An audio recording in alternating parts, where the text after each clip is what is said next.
When you wake up in the morning, what's your first thought? Winning a world title or doing a private lesson?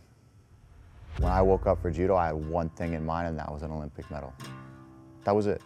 There was no like, hey man, I gotta pay my rent. How am I gonna get 2,500 bucks? It was more of like, all right, I guess I can't pay rent. I guess I'm living out of my car and I can't eat. Like I would get jobs working in restaurants so I could steal the food because I couldn't afford it so that I could go train. 2012 was really hard for me. Losing that semi was put like a big chip on my shoulder where like I felt that everybody in the world was out to get me. Like the entire world was gonna stop me from doing what I was supposed to do. I had it. And I had wrote the email. I had wrote it to Jimmy and I had wrote it to Skelly, the manager. And I was like, that's it. Like, I'm just gonna come home. And Jimmy had convinced me to just stay and fight Germany and we'll talk about it when we get home. And I was like, you know what? Fuck it, I'm gonna go try to lose. I go, I don't even care.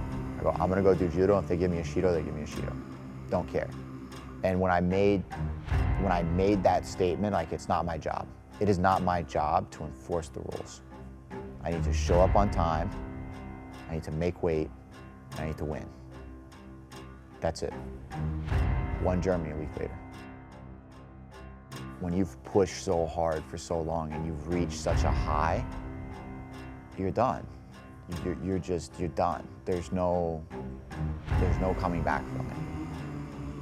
When I finally medaled and I sat back in the back room before I even had it, there was this like 100 pounds like lifted off my chest. It wasn't even happiness as much as it was like comfort.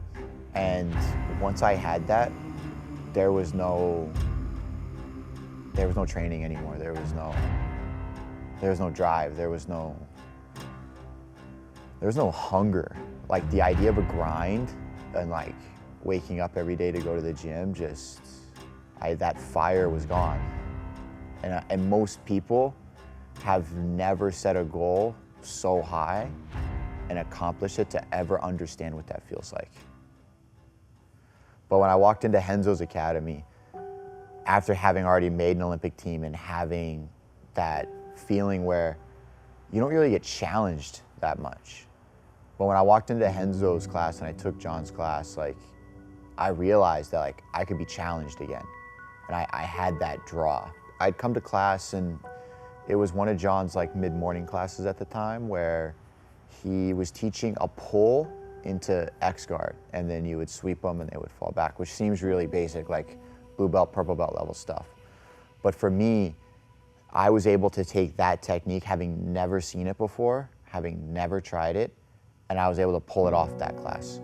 And that was that like, this works regardless of size, skill level, or anything that person does. It's just, this is gonna work. My idea is to get people to understand that there is a different way of learning. It's understanding the situation that's put in front of you and understanding how to deal with it more so than the actual technique. Like most of my jiu-jitsu, I do understand a lot of techniques and I know a lot of 1, 2, 3 techniques, but it's that in between that people don't get. Most people, if I were to stop a person and I'd say, what's keeping you in this position? He would have no idea. Everything I do sets a goal. Like I look at every scenario and I'm like, why am I here and what's stopping me? Let's address that. And everybody tries to solve the Rubik's Cube with one turn.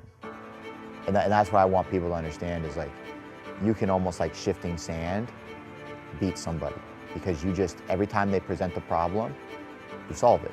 You don't solve all of the problems at once. You just solve the one. And then if he doesn't make an adjustment, you solve the second and the third and the fourth. And then when he presents another problem, you solve that one. And it's really not that complicated. Nobody is ever good enough to beat you. You beat yourself by providing holes and opportunities to your opponent that they take advantage of, right? Because if you played 100% mistake-free, nobody would ever beat you.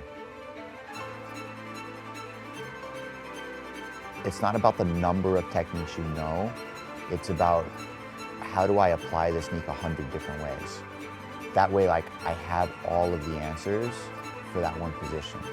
And so if you can start learning techniques and start focusing on how you apply them, the success rate goes through the roof. So the more you know, the more you win.